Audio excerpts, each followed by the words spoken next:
영광의 하나님을 뵙는 복된 주일 예배의 자리에 나오신 성도 여러분을 우리 주님의 이름으로 환영합니다. 오늘은 2022년 추수감사 주일 예배로 드립니다. 예배 중에 우리가 성찬식을 거행하도록 하겠습니다. 마음을 준비해서 우리 하나님의 구원의 은총을 진심으로 감사드리는 그런 성찬예식이 되어지기를 바라고요. 또 예배가 끝나면은 추수감사 만찬이 우리 친교실에 준비되어 있습니다. 이를 위해서 우리 친교 봉사부 팀이 수고를 많이 해 주셨습니다. 예배 후 친교실에서 우리 만찬을 나누면서 한 해 동안 우리 하나님께서 베푸신 은혜 감사하며 찬송을 드리는 그런 기쁨의 교제가 이루어지기를 바랍니다. 그리고 저희들이 그동안 코비드 상황에서 하지 못했던 함기추 잔치를 오는 24일 목요일 오전 11시에 친교실에서 가질 예정입니다. 이것은 이제 이렇게 추수감사절기나 또 성탄절기 이런 절기가 되면은 가족들이 함께 모여서 즐거운 시간을 나누지만은 또 홀로 계신 분들은 더 애로움이 더해지는 그런 또 절기가 될 수가 있습니다. 그래서 그런 분들은 집에서 쓸쓸히 보내지 마시고 교회에 오시면은 함께 즐거운 우리가 식사를 같이 하시고 또 즐거운 윷놀이도 할 수 있을 것 같습니다. 그래서 홀로 계신 분들 아니 우리는 홀로는 아니지만은 여기에 참여하고 싶다 하신 분들도 다 환영입니다. 특별히 또 새로 오신 분들 또 영어권에 계신 분들 이렇게 참여하실 수가 있습니다. 그래서 알려주시고 집에 홀로 계시지 말고 이렇게 오실 수 있도록 우리가 이건 또 전도 차원에서 하는 것이고 또 뜻을 모아서 일부 성도들이 이렇게 음식을 준비해 도네이션을 해 주십니다. 그래서 오셔서 즐거운 시간 보내시기 바랍니다. 이제 우리 다 함께 사도신경으로 우리 신앙을 고백하심으로 2022년 10월 20일 주일 예배 하나님께 드리겠습니다. 전능하사 천지를 만드신 하나님 아버지를 내가 믿사오며 그의 아들 우리 주 예수 그리스도를 믿사오니 이는 성령으로 잉태하사 동정녀 마리아에게 나시고 본디오 빌라도에게 고난을 받으사 십자가에 못 박혀 죽으시고 장사한 지 사흘 만에 죽은 자 가운데서 다시 살아나시며 하늘에 오르사 전능하신 하나님 우편에 앉아 계시다가 저리로서 산 자와 죽은 자를 심판하러 오시리라.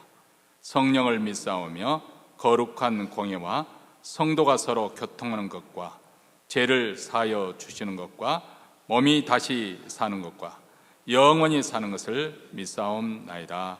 아멘. 우리 찬송가 28장 오늘은 다 함께 일어나셔서 우리 하나님께 감사 찬양 돌려드리도록 하겠습니다.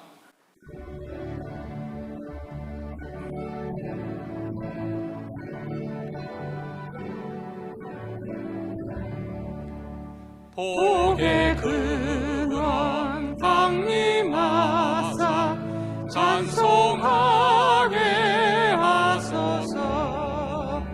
한량없이 자비하심 증량할 길 없도다. 천사들의 찬송가로 나를 가르치소서. 구속하신 그 사랑을 항상 찬송합니다. 주의 크신 도움 받아 이때까지 왔으니 이와 같이 전국에도 이르기를 바라네. 하나님의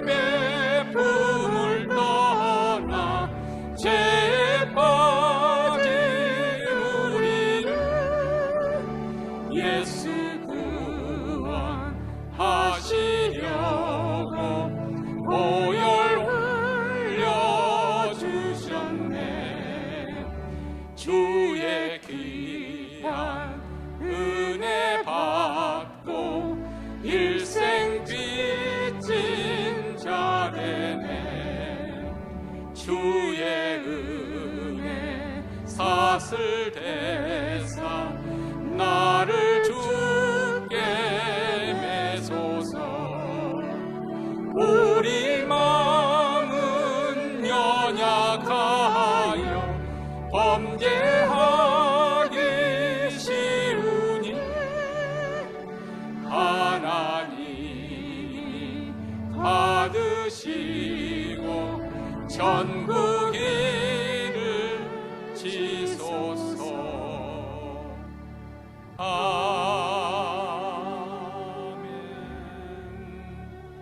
우리 하나님 앞에 합심해서 기도할 때 먼저 오늘 우리 드리는 이 예배 가운데 하나님의 영광을 구하는, 하나님의 얼굴을 구하는 기도를 드리십시다. 그래서 우리 모두 다 하나님의 임재를 생생하게 경험하고 하나님을 만나는 흔적을 안고 돌아갈 수 있도록 주의 영광을 비춰 주시옵소서. 몬트리에 있는 모든 교회들, 특히 한인교회, 우리 하나님 영광의 빛을 비춰서 저희들을 압도하여 주시기를, 저희들을 사로잡아 주시기를 위해서 기도하십시다. 두 번째로는 추수감사 주일 예배를 드리면서 한 해 동안 하나님께 받았던 은혜, 우리 하나님의 선하심과 인자하심을 찬송하며 또 하나님께 감사하며 기도하십시다. 우리 하나님께서 우리를 눈동자같이 지키시고 보호하시고 이 코비드 상황 가운데서도 우리 하나님께서 여기까지 인도하여 주셨습니다. 우리 가족으로, 자녀들로 인해서, 부모로 인해서 감사하며 또 하나님께 영광을 돌려드리십시다. 교회로 인해서, 우리 직장과 사업들로 인해서 감사하며 찬송하십시다. 무엇보다도 우리 하나님의 자녀가 됨을 감사하며 찬양을 돌려드리십시다. 세 번째로는 마지막 우리 자신과 우리 가정에 간절히 소원하는 기도 제목을 가지고 자녀를 위해서든지 또 부모님을 위해서든지 또 우리 직장과 사업들을 위해서든지 우리 장래 삶을 위해서든지 우리 장래 소원하는 바를 하나님께 아뢰면서 또 아프신 분들 또 공간 가정을 기억하면서 이 시간 다 함께 합심해서 하나님께 통성으로 기도하겠습니다. 자비로우시고 은혜로우신 하나님 아버지, 오늘도 저희들 복된 주일 예배로 불러주심을 감사합니다. 그리스도의 보혈을 힘입어 은혜의 보좌 앞에 나와 하나님의 이름을 높여드리며 찬송하며 나옵니다. 하나님, 오늘은 추수감사 주일 예배, 우리 하나님의 높으신 은덕을 찬송하며 우리 하나님의 선하심을 찬송하며 찬양하며 예배드릴 때 우리 하나님의 영광과 거룩이 나타나는 주일 예배가 되게 하옵소서. 그 영광이 압도되게 하시고 그 거룩의 아버지 사로잡히는 귀한 빛을 하나님 우리에게 비춰주시옵기를 원합니다. 몬트리는 모든 교회들, 특별히 우리 한인교회 하나님의 영광, 하나님의 임재가 충만한 주일 예배가 되어지게 하여 주시옵소서. 하나님, 추수감사절 한 해 동안 우리 하나님, 우리가 수고한 그 모든 것이 아버지 헛되지 않고 거두들게 하시며 오늘도 감사 찬양하며 예배드립니다. 코비드 상황 속에서 우리를 지켜주신 것, 여기까지 인도하시는 우리 하나님 아버지, 우리를 눈동자같이 지키시고 보호하시는 하나님의 은혜에 감사하고 우리가 하나님의 자녀됨을 감사합니다. 하나님의 백성이 되어 하나님 정국을 유업받게 된 것을 감사합니다. 우리 가정의 일을 위해서, 자녀를 위해서, 아버지 하나님의 각 부모로 인해서 감사하며 찬양합니다. 우리의 일할 직장과 사업들로 인해서 감사하고 우리가 사랑의 공동체, 이 믿음의 공동체로 모여서 주일마다 예배드림을 감사합니다. 하나님 아버지께서 우리에게 베푸신 은혜로 감사하며 찬양하오니 주여 우리의 예배를 연락하여 주시길 원합니다. 오늘도 이렇게 감사하는 가운데 하나님 아버지, 우리 자신 각자 필요한 기도 제목을 가지고 하나님 앞에 나왔습니다. 하나님 응답하여 주시옵소서. 부모와 자녀를 위해서 축복하며 기도합니다. 우리의 직장과 우리의 노후 삶과 우리의 장래에 소원하는 바를 하나님께 아뢰입니다. 아버지 하나님, 우리 영혼이 잘 때는, 범사에 잘 때는 귀한 복을 더하여 주시고 아버지, 특별히 병상에 누워 계신 분들, 아픔 가운데 있는 분들, 올해야 바깥 출입하는 권사님들, 아버지 하나님이여 주여 상처를 받은 심령들을 주께서 고치시고 회복시키시는 은혜, 하나님의 은혜가 충만한 은혜 시간이 되게 하옵소서. 하나님의 선하심과 인자하심을 맛보는 축복의 자리, 아버지 추수감사절기가 되기를 간절히 원하고 기도하오니 주여 응답하시고 아버지 역사하여 주시옵소서.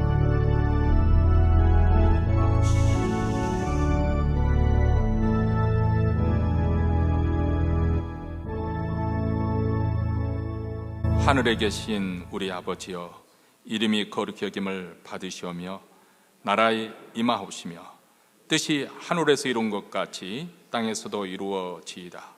오늘날 우리에게 일용할 양식을 주옵시고 우리가 우리에게 죄인 자를 사하여 준 것 같이 우리 죄를 사하여 주옵시고 우리를 시험에 들게 하지 마옵시고 다만 악에서 구하옵소서. 대개 나라와 권세와 영광이 아버지께 영원히 싸움나이다. 아멘. 하나님 말씀 보겠습니다. 하나님 말씀은 에베소서 1장 3절로부터 6절 말씀, 우리 다 같이 한 목소리로 읽겠습니다. 찬송하리로다. 하나님 곧 우리 주 예수 그리스도의 아버지께서 그리스도 안에서 하늘에 속한 모든 신령한 복으로 우리에게 복 주시되 곧 창세전에 그리스도 안에서 우리를 택하사 우리로 사랑 안에서 그 앞에 거룩하고 흠이 없게 하시려고 그 기쁘신 뜻대로 우리를 예정하사 예수 그리스도로 말미암아 자기의 아들들이 되게 하셨으니 이는 그의 사랑하시는 자 안에서 우리에게 거저 주시는 바 그의 은혜의 영광을 찬미하게 하려는 것이라. 아멘. 영국 옥스퍼드 대학교 교수였고 또 문학 비평가로 활동했던, 아니 우리 크리스찬들에게는 정말 주옥과 같은 크리스찬 그 클래식, 그 고전적인 그런 책들을 많이 썼습니다. 단순한 기독교랄지 또 나르니아 연대기랄지 이런 책들, 또 어린이들을 위한 동화집, 이런 동화를 이렇게 썼던 작가이기도 한데요. 근데 이분이 물론 기독교 배경으로 자랐지만은 이제 대학교 들어가면서 또 교수로서 이렇게 지성인으로서 활동할 때 그만 신앙을 떼서 떠나서 무신론자가 되어버리고 말았습니다. 그러다가 어떤 계기를 통해서 이분이 회심을 하게 되었고 이제 기독교로 다시 돌아오게 됐는데, 그가 크리스천이 되었을 때 이해가 되지 않는 그런 한 가지가 있었다고 합니다. 그것은 왜 기독교에서는 끊임없이 하나님께 찬송하라고 하는 것인가? 왜 끊임없이 하나님을 찬양하라고 하는 것인가? 그분은 이렇게 말합니다. 하나님께 감사해야 한다는 말씀은 저도 이해할 수 있습니다. 하나님께 감사하지 않는다면 우리가 누구에게 감사할 수 있겠습니까? 하나님을 경외해야 한다는 말씀 또한 맞습니다. 그분만이 우리의 존경과 경외의 대상이기 때문입니다. 하나님께 순종해야 한다는 말, 그 말씀도 옳습니다. 당연히 그렇게 해야 되겠죠. 그런데 찬양에 관해서는 왜 하나님은 끊임없이 자기에게 찬양하기를, 찬송 드리기를 원하시는 것인지, 이것이 잘 이해가 되지 않는다는 것이죠. 만약 이 세상에서 누군가가 자기 자신에게 모든 사람들이 관심을 가져두고 끊임없이 박수를 요구하고 또 계속해서 찬양하기를 원한다고 한다면 아마 독재자나 그렇게 하겠지요. 우리는 그런 사람을 싫어하게 될 것입니다. 또 어떤 사람이 아무리 유명한 정치가이거나 아니면 아주 널리 알려진 그런 연예인이거나 아니면 운동선수, 이런 사람들이 있다고 한다는데, 이 사람들 앞에 나가기만 막 입에 있는 말 없는 말 입에 침을 발라가면서 아첨으로 막 찬양을 하고 있다고 한다면 얼마나 우리는 그 모습을 보고 한멸을 느낄 것인지, 그렇게 아첨하는 사람을 우리는 경멸하게 될 것입니다. 그런데 왜 하나님은 지속적으로 하나님께 찬송을 드리라고, 찬양을 하라고 요구하는 것일까? 그분이 찬양에 굶주려서 우리의 찬양이 필요해서 그런 것일까요? 그런데 어느 날 C.S. 루이스가 이 세상을 관찰하면서 깨달았던 것이 한 가지가 있었습니다. 그것은 다시 살펴보니까 이 세상이 찬양으로 가득 차 있다는 것을 알게 되었습니다. 가령 예를 들어서 사랑에 빠진 두 연인에게서는 서로를 향해서 사랑을 고백하고 또 끊임없이 상대에 대해서 찬양과 감사를 드립니다. 찬사를 드리죠. 그래서 그 사람의 발꿈치만 봐도 행복하고, 내게 그런 시절이 있었던가 한번 생각을 해보시기 바랍니다. 행복하고 즐겁죠. 아무리 음치를 할지라도 사랑하는 연인이 생기면 그 입술에서 사랑의 세레나데가 저절로 흘러나오게 돼 있습니다. 그뿐만 아니죠. 가령 예를 들어서 음식이나 어떤 것에서 미식가들이 있잖아요. 가끔 미식가들 이렇게 먼 거리라도 일부러 찾아와서 맛을 보고 그렇게 맛에 대한 평가를 하지 않습니까? 가령 예를 들어서 최고급 음식을 맛봤다든지 아니면 최상품의 포도주를 맛봤다고 하면 그는 그것으로 맛본 것으로 만족하지 않고 사람들에게 자랑하면서 이 음식이 최고이다, 내가 맛봤던 이 포도주가 최상의 상품이다, 내가 이전에 맛봤던 그것이다 하는 것을 많은 사람들에게 자랑을 늘어놓으면서 찬사를 돌리게 될 것입니다. 또 여러분, 자기가 좋아하는 작가나 아니면 조금 전에 말했던 연예인이나 아니면은 가수나, 그렇죠, 그런 스포츠 선수나 이런 사람들을 보세요. 한번 그 사람들에게 빠져 있으면은 그 사람이 일거수일투족, 그 티네이저들을 보면은 가수들의 생년연월까지 다 알아가지고 선물을 또 엄청나게 또 하잖아요. 그것이 소위 말하는 조공이랍니다. 조공을 바치는 거예요. 그냥 돈을 모아서. 콘서트장에 가보면은 정말 구름대처럼 몰린 그 팬들이 정말 열광하면서 자기가 좋아하는 그 아이돌, 말 그대로 우상이죠, 우상을 떠받들면서 찬사를 돌리며 좋아합니다. 자, 이런 맥락에서 보면 우리 인간들은 끊임없이 자기가 좋아하거나 사랑하거나 관심을 갖는 것에 대해서 찬양을 하고면서 이렇게 살아가는 것을 볼 수가 있습니다. 오늘 이 아침 우리는 하나님께 주일 예배를 드리기 위해서 나왔습니다. 근데 예배의 가장 중요한 핵심은 하나님께 찬양을 드리는 일입니다. 죄로부터 우리를 구출해 주신 하나님의 은혜를 깨닫고 감사와 감격의 마음으로 하나님께 찬양을 돌려드립니다. 옛적 이스라엘 백성들이 노예 생활을 400년 넘게 하다가 전격적으로 하나님의 개입으로 출애굽의 역사를 하지 않습니까? 그러면서 그들이 유월절에는 절기를 지내는 것은 우리 하나님께서 모든 유대인 애굽인들의 장자들은 그날 밤 다 죽임을 당했지만 오직 유대인들의 장자들은 살림을 받았죠. 어떻게 해요? 어린 양의 피를 문설주의 문지방에 바름으로써 그 죽음의 신이 넘어갔던 것이죠. 그래서 유월절을 기념하면서 그들은 감사 찬양을 하나님께 드립니다. 그들이 출애굽했을 때 소고를 치며 북을 치며 하나님께 찬양하는 장면이 출애굽기서에 나오지 않습니까? 우리 또한 예수 그리스도를 믿기 전에는 죄와 허물 가운데 죽었던 사람들이었습니다. 이 세상의 풍습과 유행에 따라서 마귀가 지시하는 대로 우리는 살았습니다. 우리는 그렇게 살면서도 내가 자유롭게 자유분방하게 하고 싶은 것 마음껏 하고 산다고 그렇게 했습니다. 그렇게 본능적인 욕망, 욕정에 끌렸던 우리는 본질적으로 하나님의 진노 아래 밖에 없는 그런 상태였습니다. 그래서 예수 믿기 전에는 하나님의 축복과는 아무 상관이 없는, 그때 여러분은 예수 그리스도와는 아무 관계도 없었고 이스라엘 백성 시민권도 없는 외국인으로서 언약에서 제외된 이 세상에서 소망도 하나님도 없이 살아왔던 사람들이었습니다. 그런데 어느 날 하나님께서 우리에게 놀라운 은혜가 임하였습니다. 우리를 죄와 죄의 세력에서 하나님께서 구원해 주신 것이죠. 바로 그분의 아들 그리스도의 나라로 우리를 옮겨주셨습니다. 그래서 우리의 신분이 달라졌습니다. 이제 여러분은 외국인도 아니요 나그네도 아니요 성도들과 같이 한 시민이 되었고, 그리고 하나님의 백성, 하나님의 자녀로서 하나님과 한 가족이 되었습니다. 하나님의 권속이 된 거예요. 이 놀라운 구원의 은총을 우리가 깊게 묵상한다면 우리는 하나님을 찬양하지 않을 수 없습니다.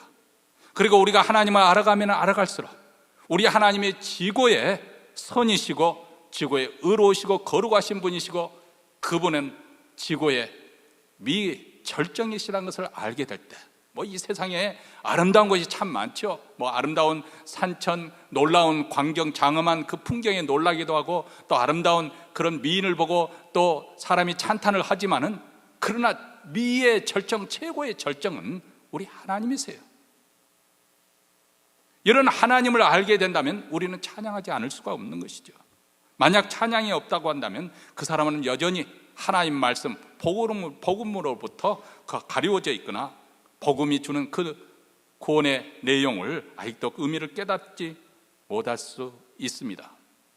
다시 말하면 우리가 건강하게 신앙생활을 정상적으로 하고 있다고 한다면 우리 입술에서 찬양이 흘러나올 수밖에 없는 것이죠.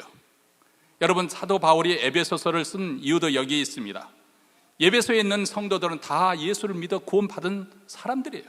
그런데 왜 1장에서 구원받은 그들에게 다시 사도 바울이 구원의 교리적인 그런 면을 체계적으로 진술하고 있는 것일까? 왜냐하면 구원의 도리에 대한 그런 기초를 확실하게 다져놓지 않으면 그들의 신앙이 결코 견고하게 설 수가 없기 때문에 그런 것이겠죠. 만약 그들이 받은 복음의 내용이 너무나도 부실하고 너무나도 보잘것없는 빈 껍질에 불과하다고 한다면 사단의 은밀하고 교활한 공격에 쉽사리 무너지고 말 것입니다. 조금 환란이 오면 쉽게 휘청거리고 넘어지고 말 것입니다. 그렇기 때문에 사도 바울에게 그들은 단순히 예수를 믿어 구원을 받았지만 그렇게 예수 믿어 구원받았다는 것이 얼마나 놀랍고 충격적인 그런 은혜의 그 놀람의 연속인지 그것을 경험하지 않는다면 그들의 신앙은 마치 얼마 가지 못해서 기름이 가스가 떨어져서 자동차 멈춰 서버리는 것처럼 그들의 신앙이 길지 못할 것이다, 그 말입니다. 그들의 신앙이 이렇게 확고하지 못하고 시간이 지나면 자연히 열기가 식어지고 형식적이 되어지고 예배 또한 별로 감동이 없을 때, 그러나 사도 바울이 진술한 바 같이 그런 그들에게 하나님의 원대한 구원의 역사에 대해서 확실하게 가르쳐서 깨우쳐 주기만 한다면, 그래서 그들의 신령한 눈이 열려져서 그들이 신앙하는 것이 얼마나 장엄하고 얼마나 영광스러운 것이고 얼마나 부유한 세계인지 깨닫기만 한다면 그들의 태도는 확실하게 달라질 것입니다. 그래서 사도 바울은 그들이 받았던 구원의 은혜를 1장에서 다시 가르치기 시작합니다. 성부, 성자, 성령의 역사하심으로 우리가 어떤 구원을 받았는지, 그래서 그 은혜를 진술하려고 할 때 너무나 가슴 벅찬 나머지 찬양이 먼저 튀어나오지 않습니까? 오늘 말씀 3절입니다. 찬송하리로다 하나님 곧 우리 주 예수 그리스도의 아버지께서 그리스도 안에서 하늘에 속한 모든 신령한 복으로 우리에게 복 주시되. 여러분은 우리는 지지난 주에 무슨 설교를 했는지 여러분 다 기억이 나지 않을 것입니다만, 우리가 공관 중에 있을 때 아니면 낙심 중에 있을 때 어떻게 할 것인가, 그때 어떤 기도를 드릴 것인가 설교를 들었었는데요. 그렇게 그리스도인들이 영적 침체에 빠지는, 낙심하는 가장 큰 원인 중 여러 가지 이유가 있겠습니다만 가장 핵심되는 부분 중에 하나가 자기 자신에게 과도하게 몰입되어 있는 것, 이것이 문제라는 것을 말씀을 드렸습니다. 한마디로 자기 자신과 자기 문제에 벗어나지 못하는 거죠. 우리 신앙의 분기점은 어디냐면, 이런 문제, 우리도 어려운 문제 붙으면 우리도 우리 자신의 문제에 답답하고 눌리고 낙심합니다. 근데 거기에서 그치는 것이 아니라 눈을 들어서 하나님을 바라보게 하는 것, 그렇지 않습니까? 기도가 바로 하나님을 바라보고 하는 거 아니겠습니까? 근데 우리 신앙인들조차 혹시라도 자기 중심적이기 때문에 하나님 그분을 추구하는 것보다도 그분께로부터 받는 복에, 거기에만 관심이 집중되고 그 이상 그 이하도 아니라고 한다면 문제가 생기는 것이죠. 그렇기 때문에 오늘 보면 사도 바울이 가장 먼저 하나님으로부터 우리 신앙이 출발한다는 것을, 하나님을 경배하는 것으로부터 우리 신앙이 출발한다는 것을 보여주고 있는 것입니다. 먼저 복을 주시는 하나님을 찬송하는 것은, 왜냐하면 하나님은 그분 자신이 우리가 누릴 수 있는 복의, 모든 복의 원천이 되시고 또 그분이 우리에게 하늘에 속한 신령한 복을 내려주시기 때문에 그렇습니다. 이 하늘에 속한 신령한 복이라고 하는 것은, 물론 이것은 하나님의 자녀에게 베풀어 주신 복을 의미합니다. 하나님께서는 믿지 않는 세상 사람들에도 은총을 주십니다. 그것을 가리켜서 신학적인 용어로 일반 은총이라고 하죠. 가령 예를 들어서 악인이나 선인이나 우리 하나님께서는 골고루 비를 내려주시고 또 햇빛을 주시는 분이세요. 악인에게는 비가 내리지 않고 선인에게만 비가 내리도록 그렇게 하시는 분이 아니라 모든 사람들에게 후히 주시는 분이 우리 하나님이세요. 이것을 가리켜서 우리는 일반 은총이라고 합니다. 근데 우리 하나님께서는 우리 하나님 믿는 자녀에게만 주시는 특별 은총이 있습니다. 오늘 본문에서 말은 하늘에 속한 모든 신령한 복은 하나님의 자녀들에게, 믿는 이들에게 주시는 은총입니다. 예를 들어서 영생과 구원, 이것은 예수 그리스도를 주라고 고백하는 하나님의 자녀들에게만 주어지는 복이죠. 천국은 하나님의 자녀에게 주어지는 그런 하나님의 자녀에게만 상속되는 복입니다. 그렇기 때문에 하늘에 속한 모든 신령한 복이라고 표현하고 있는 것이죠. 근데 그 구체적으로 그 하나님의 주시는 모든 신령한 복의 근원이 어디서부터 출발하고 그 내용의 핵심이 무엇인가? 오늘 본문 우리가 다 읽지는 않았지만 4절로부터 14절에 그것을 진술해 주고 있는 것이죠. 그것을 내가 제 자신이 시간관이 다 장황하게 말씀드리자면 세 가지로 우리가 압축해서 말할 수가 있습니다. 첫 번째는 성부 하나님께서 우리에게 주시는 복입니다. 성부 하나님께서 자녀되는 우리에게 주시는 복의 내용 첫 번째가 무엇이냐? 우주 만물을 창조하기 이전에 우리를 구원하여서 하나님의 자녀 삼으시기로 작정하시고 선택해 주셨다. 다시 말하면 우리가 하나님의 자녀된 것이 저절로 우연히 내가 어찌다 보니까 친구 소개로 교회에 오다 보니까 구원받게 되는 것이 아니라 이미 그런 모든 일들이 일어나기 이전에 하나님께서 우리를 작정하시고 선택해 주셨다. 4절부터 6절까지 이 공동번역 성경에서 이렇게 표현하고 있습니다. 우리를 그리스도와 함께 살게 하시려고 천지 창조 이전에 이미 우리를 뽑아주시고 당신의 사랑으로 우리를 거룩하고 흠없는 자가 되게 하셔서 당신 앞에 설 수 있게 하셨습니다. 하나님께서는 예수 그리스도를 통하여 우리를 당신의 자녀로 삼으시기로 미리 정하신 것입니다. 이것은 하나님께서 뜻하시고 기뻐하시는 일이었습니다. 사랑하시는 아드님을 통해서 우리에게 거저 주신 이 영광스러운 은총에 대하여 우리는 하나님을 찬양할 수밖에 없습니다. 자, 이 신령한 복은 우리가 하나님께 만족시켜 드릴 만한 어떤 공로가 있어서 그럴 조건을 갖춰서 하나님께서 이 복을 주신 것이 아니라는 거예요. 하나님께서 일방적으로 우리를 선택해 주셨다. 창세전에 우리를 자녀 삼기로 작정해 주셨다. 우리의 구원이 결코 우연히 되어진 것이 아니라는 것을 말씀해 주고 있습니다. 그 놀라운 이 일은 신비롭게도 예수 그리스도 안에서 이 모든 일들을 성부 하나님께서 하셨다는 것이고, 이 일을 우리는 하나님을 찬송드리지 않을 수 없다는 것입니다. 두 번째는 성자 하나님이 하신 일로 인해서 우리는 하나님께 찬송합니다. 하나님께서 우리를 구원하기로 작정하신 그 일을 성취하기 위해서 우리 하나님께서 하신 일이 있는데, 그것은 성자 하나님을 이 땅에 보내신 것이고, 그 성자 하나님 예수 그리스도는 우리의 죄를 대속하기 위해서, 우리 죄를 씻어주시기 위해서, 제사함을 얻게 하기 위해서 피 흘려 죽으셨습니다. 이로써 우리가 구원받아 하나님의 자녀가 되는 복을 얻게 되었다. 이것이 7절부터 12절에 나오는 말씀입니다. 우리는 그리스도의 죽음으로 말미암아 죄를 용서받고 죄에서 구출되었습니다. 이렇게 하나님께서는 풍성한 은총으로 우리에게 각 온갖 지혜와 총명을 넘치도록 주셔서 당신의 심오한 뜻을 알게 해주셨습니다. 다시 말하면 우리가 이렇게 대제사함을 받아서 구원받았을 뿐만 아니라 한층 더 나가서 왜 하나님께서 이런 일을 행하시는지 하나님의 비밀, 그 뜻을 알게 해주셨다는 거예요. 그것은 그리스도를 시켜 이루시려고 하나님께서 미리 세워놓으셨던 계획대로 된 것으로, 하나님께서 이미 계획하신 바가 있는데 때가 차면 이 계획이 이루어져서 하늘과 땅에는 모든 것이 그리스도를 머리로 하고 하나가 될 것입니다. 그리스도의 십자가의 죽음은 단지 우리를 구원뿐만 아니라 이 우주 만물을 다시금 통일시키기 위해서, 그리스도 안에서 통합하기 위해서 이 일이 하나님의 계획에 따라서 이루어졌다는 것입니다. 그래서 이 모든 것을 뜻하는 바대로 이루시는 하나님께서는 자신의 기쁘신 뜻 가운데 우리를 미리 정하시고 택하셔서 예수 그리스도를 믿게 하셨습니다. 그러므로 우리가 그리스도께 소망을 둔 우리는 하나님의 영광을 찬송하지 않을 수 없습니다.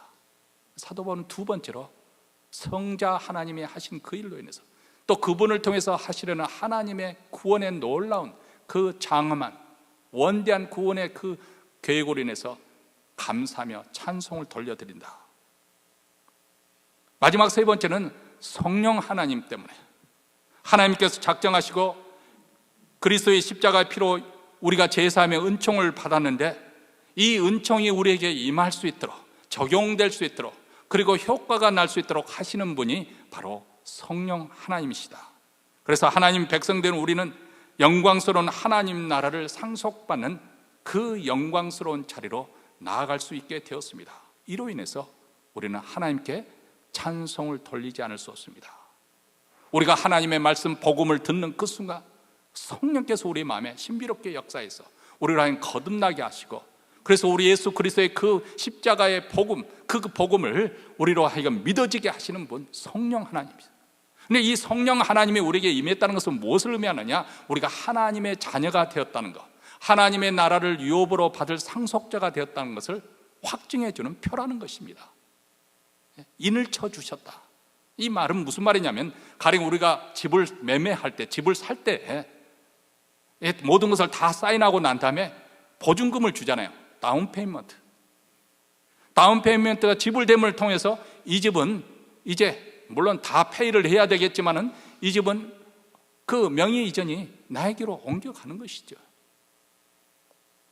바로 우리가 하나님의 자녀로서 장차 하나님 나라를 유업으로 받을 텐데, 우리가 무엇을 할 수 있냐? 우리가 그렇게 구원받은 하나님의 자녀가 된 것을 무엇으로 확실하게 보증되어지는 것인가? 성령 하나님이 우리 안에 들어오신다는 거예요. 성령을 받았다는 것, 그것으로 인해서 우리는 확실하게 하나님의 백성이 되었던 것을 인을 쳐주신 것입니다. 그래서 우리는 하나님을 찬양하지 않을 수 없다는 것입니다.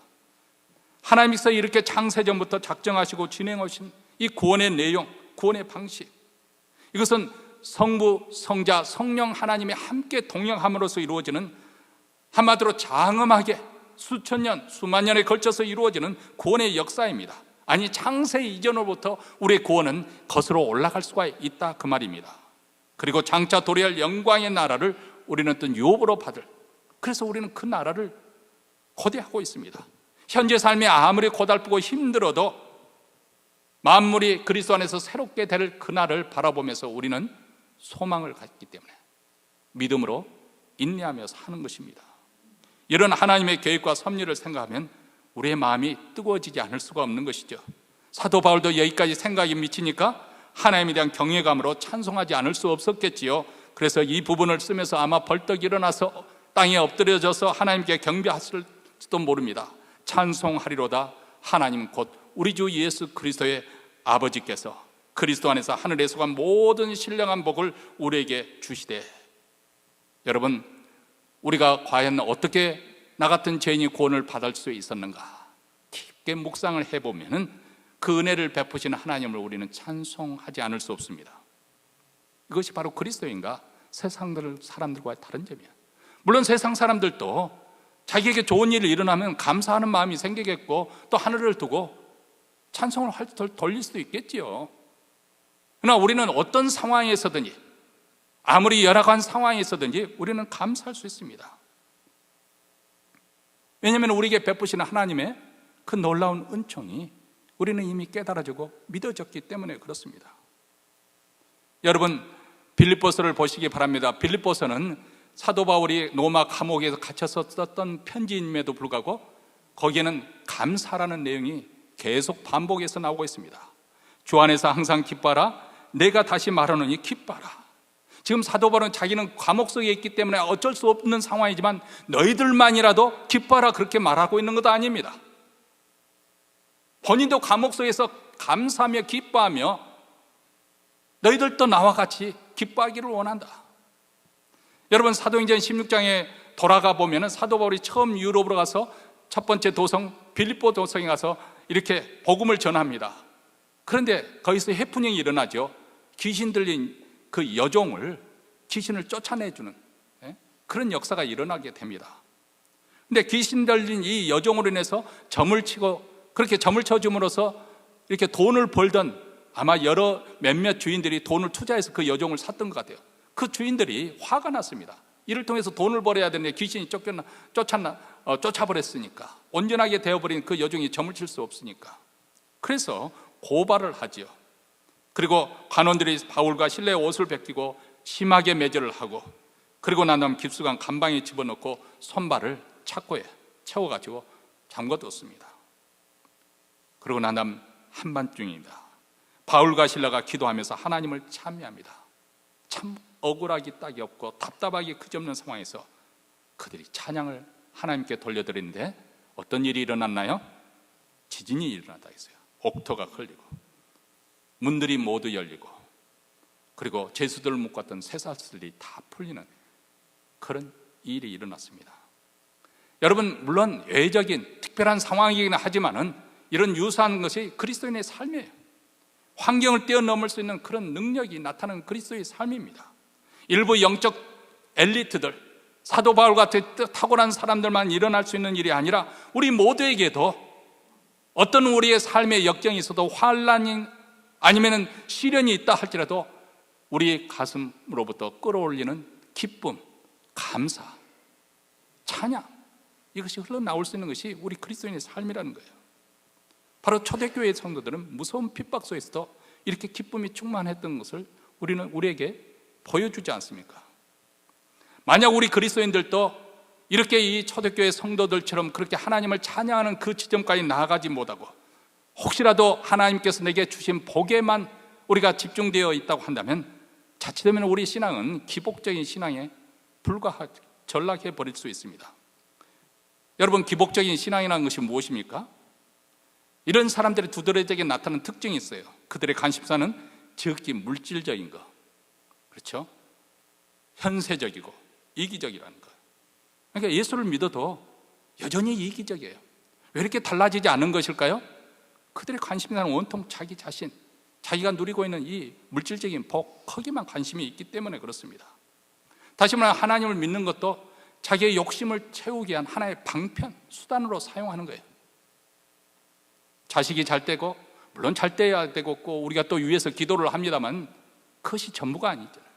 사업이 잘 되고 건강하게 오래 살고 한마디로 내 자신만, 내 가정만 잘 되고 그러면 된다는 주의. 이런 것이 바로 샤머니즘, 무당 종교의 특징이기도 하죠. 여기는 내가 어떤 시대에 살고 있는 역사의식의 부재, 그리고 윤리의식의 부재. 자기만 잘 살면 되는 거예요. 남의 죽어가든지 어떻게 되든지 상관은 없는 거예요. 여러분, 점치러 가면 점쟁이가 이렇게 당신 지난 한 주 동안 어떻게 살았나? 죄 안 짓고 거룩하게 살았나? 이거 물어보지 않잖아요. 점쟁이가 관심하는 건 뭐예요? 복채를 제대로 가져왔나? 많이 가져왔나? 무당들이 관심 가는 것은 당신 보니까 재산 좀 있는 것 같아? 그러면 1억짜리 구슬하게나. 바람난 남편 돌아가게 하려면 5천만 원 구슬하게나. 이렇게 돈에만 관심이 있는 거죠. 윤리의식이 없어요. 뭐 국가를 위해서든지 민족을 위해서든지 거창하게 하지 않더라도 이웃을 위해서 얼마나 선한 일에 힘쓰는가 관심을 하지 않습니다. 얼마나 도덕적으로 윤리적으로 올바르게 사나 관심 갖지 않습니다. 거기에 따른 자기의 어떤 책임의식조차 느끼지 않는 거예요. 우리가 이 시대를 살아가면서 아니면 또 몬트리 지역에 살면서 그래도 나름대로 미국 시민으로서 아니면 이 몬트리 지역의 또 주민으로서 어떤 책임의식이 있어야 될 거 아니겠어요? 그런 관심이 없고 그저 요행으로 모든 게 잘 되기를, 그리고 액땜해서 애군이 비껴나가기를 바라는 것이 무당 종교의 특징이죠. 그런데 우리가 이 예배의 자리에 나오는 것은 하나님께 복을, 물론 하늘로부터는 신령한 복기를 받기 위함 있지만 그것이 전부가 아니라는 것이에요. 물론 우리가 열심히 기도를 했었지만은 절박하게 기도 제목이 있기 때문에만 하나님께 나오는 것이 아니라는 것입니다. 우리의 인생 문제를 해결하기 위해서 물론 하나님께를 찾습니다만 그것이 우리가 하나님께 나오는 종착역이냐 하면 그렇지는 않다는 거예요. 어떤 분은 심지어는 예배를 드리는 것을 설교를만 들으면 되는 걸로 생각합니다. 그래서 거두절미하고 설교만 빼먹지 않고 들으면 예배 드렸다고 생각하는 분들이 간혹 있을 수 있습니다. 그런데 예배의 본질이 무엇인가요? 이미 말씀드린 것처럼 하나님께 찬양하는 것입니다. 하나님께 경배드리기 위해 나오는 거예요. 자, 그런 관점에서 보면은 우리가 찬송가를 부르는 것이 훨씬 더 예배의 본질에 가깝습니다. 왜냐하면 찬송가는 무엇입니까? 하나님의 위대하심을 선포하는 내용이잖아요. 기도를 찬양으로 보내는 거잖아요. 또 기도도 예배의 본질에 가깝죠. 하나님께 드리는 것이니까. 그러나 설교는 무엇이에요? 우리가 은혜를 받고 나면 그러면 하나님께서 우리에게 어떤 말씀을 주시는지, 어떻게 우리가 앞으로 살아가야 할지 우리에게 말씀을 주시기 바랍니다. 하나님께서 우리에게 주시는 거예요. 그런 관점에서 보면은 우리가 찬양하고 기도하고 또 헌금을 드리고 바치는 이 시간이 훨씬 더 예배의 본질에 가깝다, 그 말입니다. 다시 말씀드립니다. 물론 장로교이기 때문에, 장로교는 말씀 중심으로 이어지는 교단 아닙니까? 그런 교파인데, 제가 말씀 저는 듣는 시간이 중요하지 않다는 것을 말씀드리려는 것이 아니고, 예배의 본질로 말할 것 같으면 바로 찬양하고 기도하고 또 헌금을 바치는 이 시간이 더 훨씬 더 예배의 본질의 성격에 맞는다는 거예요. 이건 우리가 쉽게 생각하면 구약 성경에 어떻게 예배를 드렸을까 생각해보면 금방 이해될 수 있는 거 아니겠어요? 구약 성경에 보면 흠이 없는 제물을 잘 준비해서 하나님께 바치는 거잖아요. 그것을 불에 태우든지 그렇게 해서 번제로 드리든지 화목제로 드리든지 하나님께 바치는 거예요. 그런 성격에 보면 오늘 또 우리가 예배 자리에 나와서 하나님께 드리는 찬양, 기도 그리고 헌금하는 이 시간이 예배의 본질에 더 근접하는 것이죠. 그런데 이렇게 예배하는 근본적인 그런 목표가 무엇이냐, 목적이 무엇이냐? 그것은 바로 하나님을 만나는 것입니다. 예배 가운데 하나님을 경험하는 것입니다. 마음이 청결한 자는 복이 있나니 저희가 어떤 복을 받을 것이요?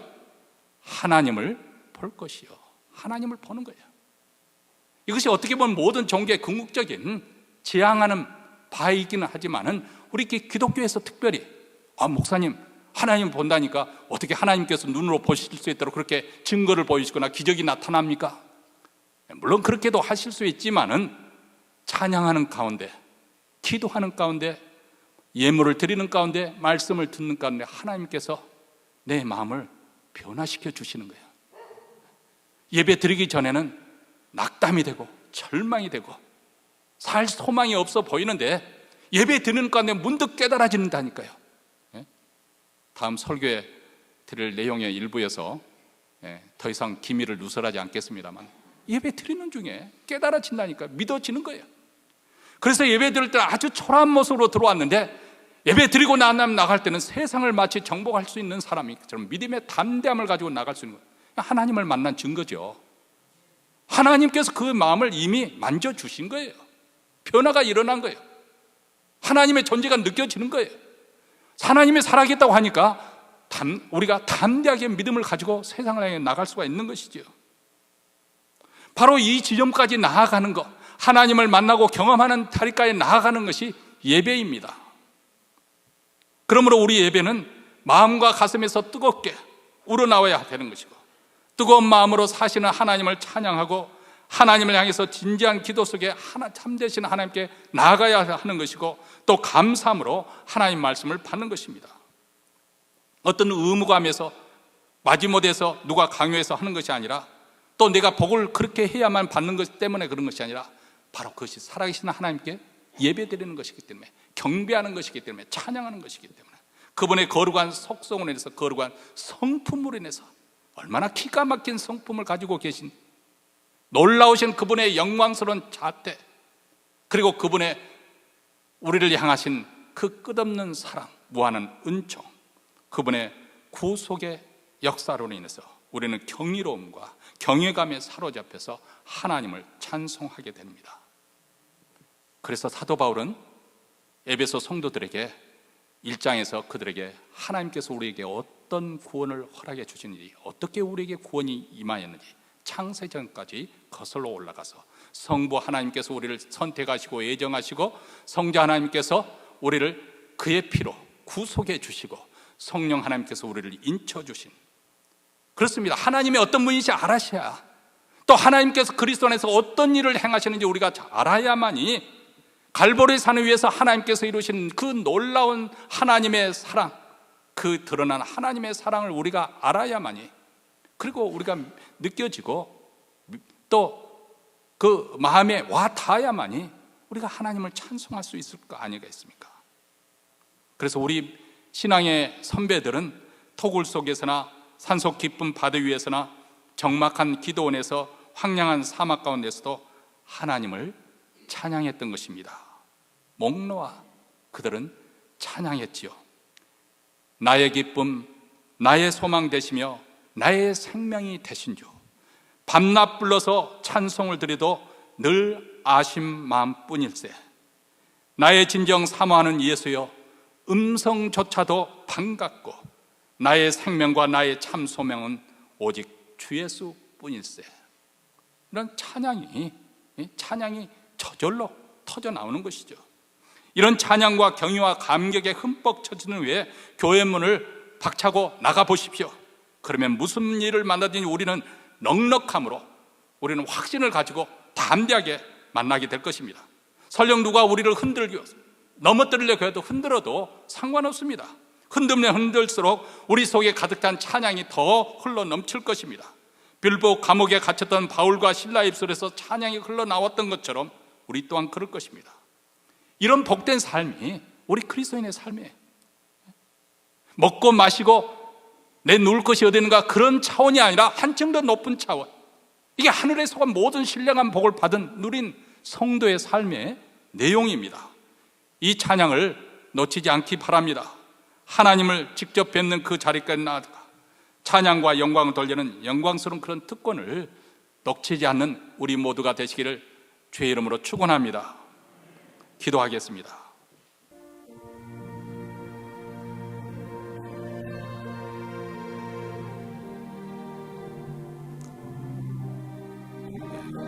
사랑하는 성도 여러분, 우리는 하나님의 은혜를 말씀을 통해서도 우리가 깨닫고 누릴 수 있지만은 또 하나님께서, 우리 주님께서 허락해 주신 성만찬을 통해서 우리가 그 하나님의 은혜를 맛볼 수가 있습니다. 경험할 수가 있습니다. 오늘 떡과 포도주를 분명하는 가운데 십자가에 나타난 하나님의 사랑이 다시금 자각되는 그런 은혜로운 시간이 되시길 바랍니다.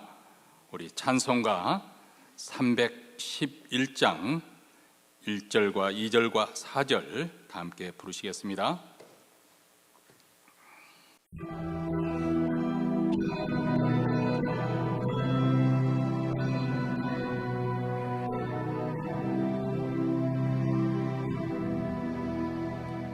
산마다 불이 탄다 고난 등에 골마다 흘러간다 맑은 물줄기 황금빛 농가 밭에 풍년이 왔다 드넓은 하늘가에 노래 퍼진다 눈이 닿는 우주 공간에 손이 닿는 구석구석에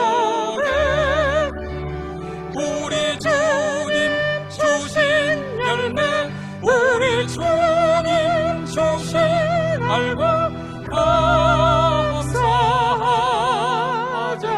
찬송하자 감사하자 찬송하자 십두림 논밭마다 기름 보이고 심겨진 꽃마다 열매 맺으리 비바람 본 햇빛 주님 선물로 갖고 온 손길마다 축복이 온다 눈이 닿는 우주 공간에 손이 닿는 구석구석에 우리 주님 주신 열매 우리 주님 주신 알고 감사하자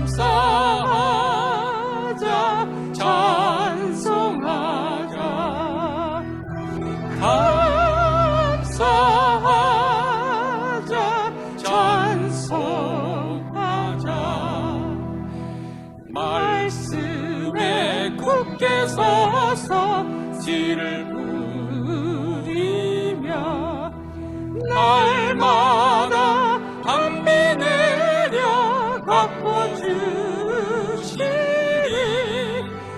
강물이 갈고 헤쳐 쉬지 않으면 풍성한 추수 때는 감사뿐이라. 눈이 닿는 우주 공간에 손이 닿는 구석구석에 우리 주님 주신 열매, 우리 주님 주신 열매 감사하자, 찬송하자.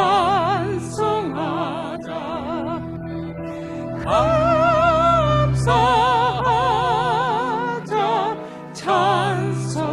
찬송하자.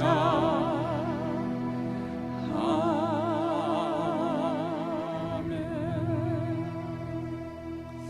하나님 아버지, 저희들 추수감사 주일 예배로 드렸습니다. 한 해 동안 하나님께서 우리가 수고한 그 모든 것이 헛되지 않고 다 거두게 하심에 따라 또 하나님께 감사하며 예물을 바쳐 드립니다. 만가지 은혜를 받았습니다. 다 헤아릴 수 없사오나 우리가 가진 것, 우리가 이루어진 것, 우리가 누리고 있는 그 모든 것이 복되신 우리 하나님이 선히 베푸시고 인자하게 저희들을 대하여 주심을 저희들이 깨닫습니다. 감사합니다. 모든 영광 하나님께 돌려드립니다. 이 예물이 쓰는 것마다 우리 주 예수 그리스도의 복음, 이 복된 소식이 땅끝까지, 특별히 주의 가운데 헐벗고 굶주리는 북한 동포에까지 전파되게 하시고 주의 교회를 더욱더 흥왕하게 하시사 이 복된 소식을 땅끝까지 전파하며 또 오늘 또 예배에 참여하는 사랑하는 백성들 주의 신실하신 그 은혜에 감격하며 그 나라를 위해서 끝까지 충성하는 가정, 가문이 대대 이어지게 하여 주시옵소서. 이제는 우리 구주 예수 그리스도의 은혜와 하나님 아버지의 무한하신 사랑과 성령의 교통하심이 우리에게 받은 바 그 복음의 내용, 하나님의 그 무한하신 은혜와 사랑을 가슴에 간직하고 담대히 세상을 향하여 나가는 사랑하는 주의 백성들 그 가정과 기업과 교회 위에 영원토록 함께 있을지어다. 아멘.